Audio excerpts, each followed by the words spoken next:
Hello दोस्तों, मैं हूं आपका दोस्त एडवोकेट शिवेंद्र प्रताप सिंह। आज हम बात करेंगे कि किसी भी सिविल केस को किस तरह से दाखिल किया जाता है, किस तरह से उसमें मुकदमे में गवाहियां होती हैं, किस तरह से उसमें बहस होती है, किस तरह से उसमें जजमेंट होते हैं, ऑर्डर होते हैं, किस तरह से कोई भी मुकदमा लिखा पढ़ा जाता है, किस तरह से कब कब उस मुकदमे में एप्लीकेशन देनी होती है।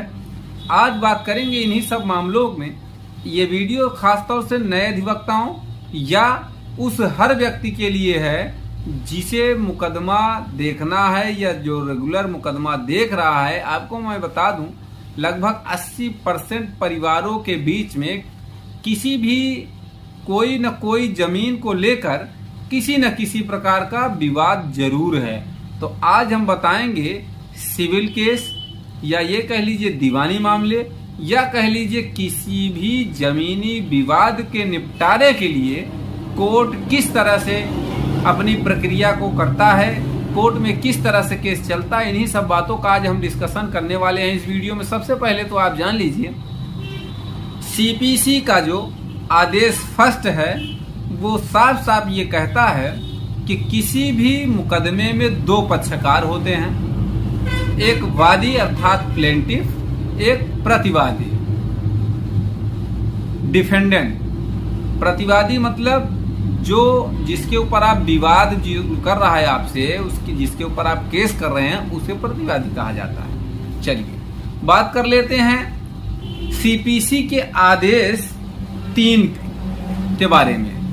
किसी भी वाद के निपटारे के लिए या किसी भी विवाद को का जो निपटारा है कोर्ट में कैसे होगा, सबसे पहला काम क्या होगा, जो वकील होगा, किसी भी वकील को जब आप हायर करेंगे तो वो वकालतनामा साइन करेंगे या ये कह लीजिए आप उन्हें प्राधिकृत करेंगे कि आप जो है हमारी तरफ से मेरे मुकदमे में कोई भी काम करेंगे, उस केस को आप देखेंगे। वकालतनामा साइन होता है।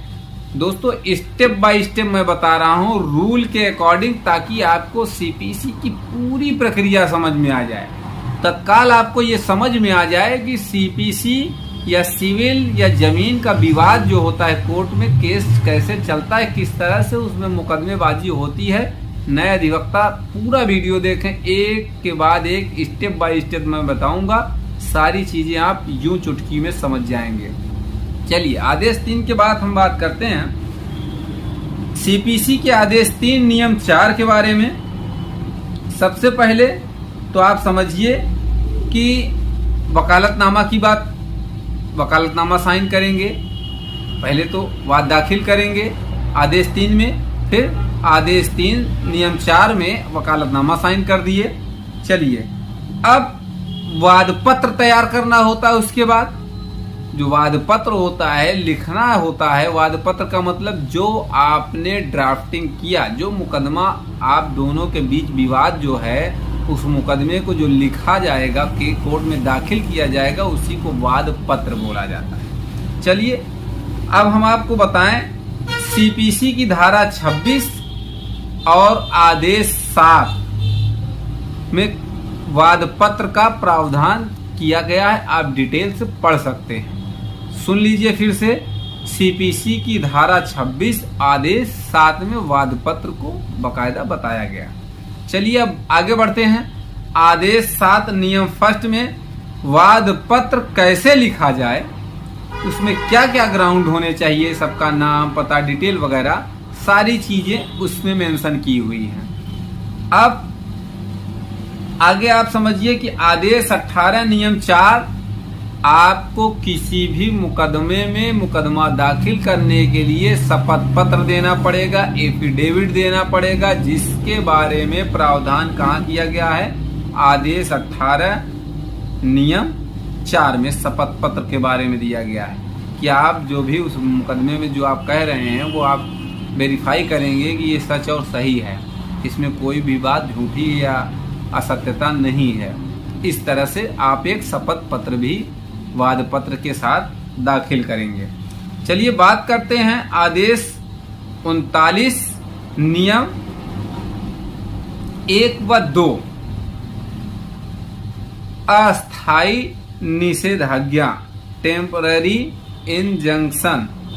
अब आपको बता दें कि अगर किसी भी वाद में कोर्ट को लगता है कि विवाद बढ़ गया है, इसी तरह से ये विवाद शांत करने के लिए इसमें जो भी बात है तब तक के लिए अस्थायी कर दिया जाए, रोक लगा दिया जाए, बिल्कुल ना आप कुछ करिए ना, तो ये अस्थायी निषेधाज्ञा होती है।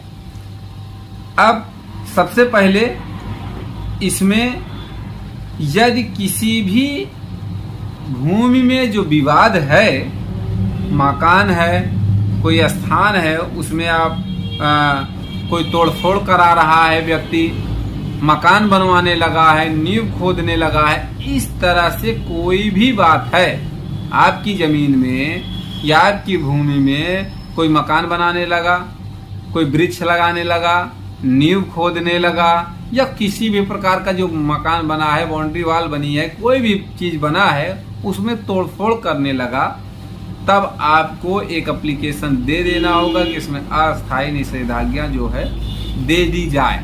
तो कोर्ट को लगता है कि हाँ ये जरूरी चीज है तो अलाउ कर देगा। चलिए बात करते हैं आदेश 4 नियम 1 की।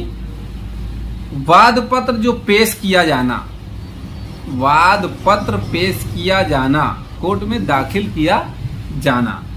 आदेश 7 नियम 11 के तहत अगर वाद पत्र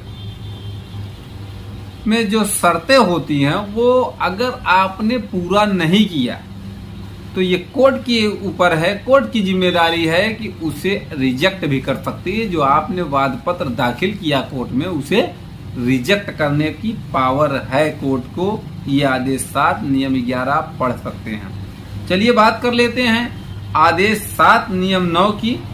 अगर आपका जो वाद पत्र है वो सभी शर्तों को कंप्लीट करता है तो उसे एडमिट कर लिया जाएगा, मुकदमा एडमिट कर लेगा कोर्ट, और एक आदेश पारित होता है एडमिट करने का बाकायदा, तो आपका मुकदमा एडमिट हो गया, उसमें डेट लगनी स्टार्ट हो जाएंगे।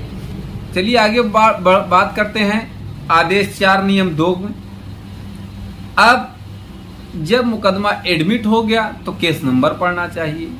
तो केस नंबर जो होगा वो डिटेल कहाँ पड़ेगी, वो डिटेल आपको पढ़ने के लिए मिलेगा आदेश 4 नियम 2 में। केस नंबर भी पड़ गया, आपने मुकदमा दाखिल कर दिया, कोर्ट ने एडमिट कर दिया, फिर उसमें केस नंबर भी मिल जाएगा कि फला फला फला सन इतना केस है, ये केस नंबर हो गया। चलिए बात करते हैं, इम्पोर्टेंट टॉपिक आ गया सीपीसी की धारा 27, 28, 29 और आदेश 5 नियम 9।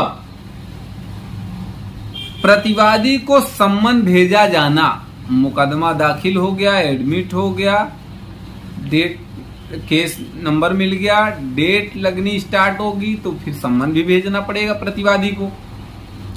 सम्मन भेजा जाएगा तभी ना आएगा वो प्रतिवादी। तो सम्मन का प्रावधान कहाँ किया गया है, सीपीसी की धारा 27, 28, 29 और आदेश 5 नियम 9। चलिए बात करते हैं आदेश 9 नियम 6 में।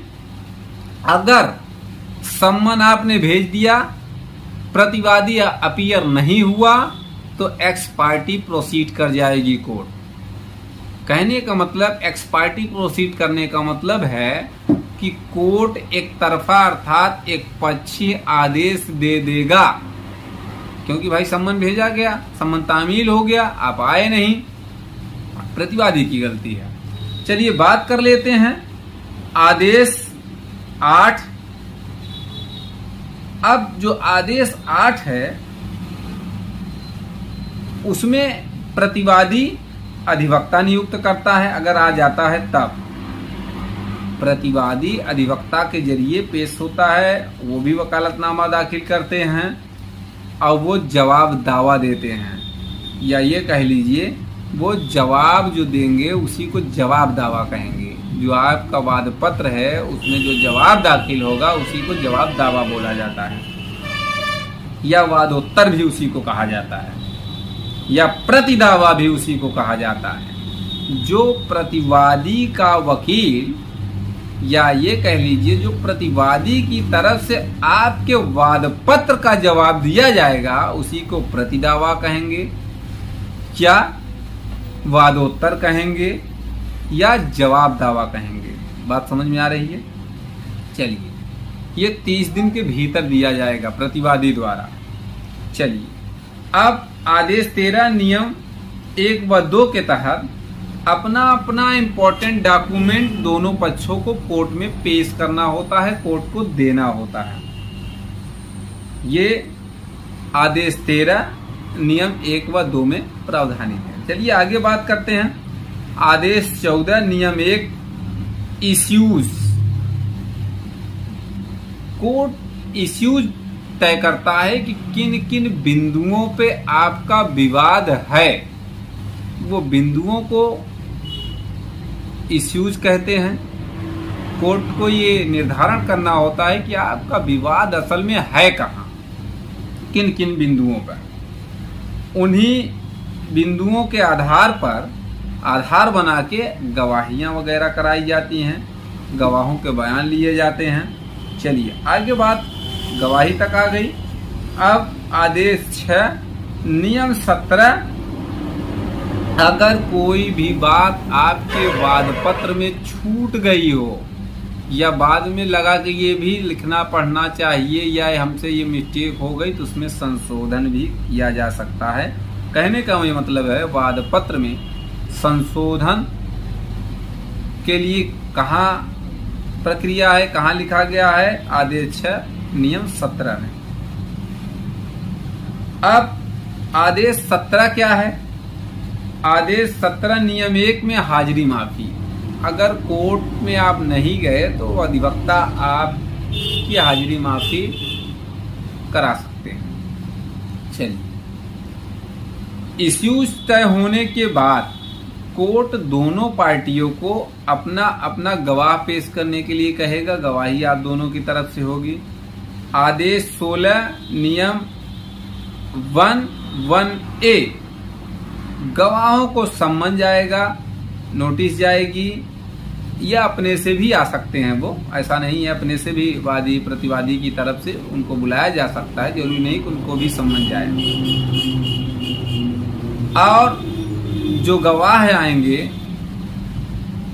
दोनों पक्षों के गवाहों से दोनों पक्षों के वकील जिरह भी करेंगे। ठीक। अब आदेश 18 नियम 4 क्या कहता है? शपथ पत्र ही उनके अधिवक्ताओं को अलग अलग मुख्य परीक्षा या मुख्य परीक्षण कहलाएगा। जो शपथ पत्र में आपने दिया है वही चीफ एग्जामिनेशन होगा, अलग से करने की जरूरत यहाँ नहीं होती है।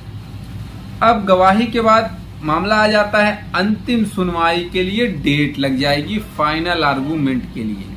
सारी प्रक्रिया मेरे ख्याल से आप लोगों को समझ में आ रही है। फिर आदेश और जजमेंट का काम आ जाएगा। अब आपको बता दें, सीपीसी की धारा 3 आदेश 20 निर्णय को बताएगा। कोर्ट निर्णय जजमेंट देगा। अब सीपीसी की धारा 96, 97, 98 और आदेश 41 नियम 1 व 2 के तहत आप कोर्ट में अपील भी कर सकते हैं।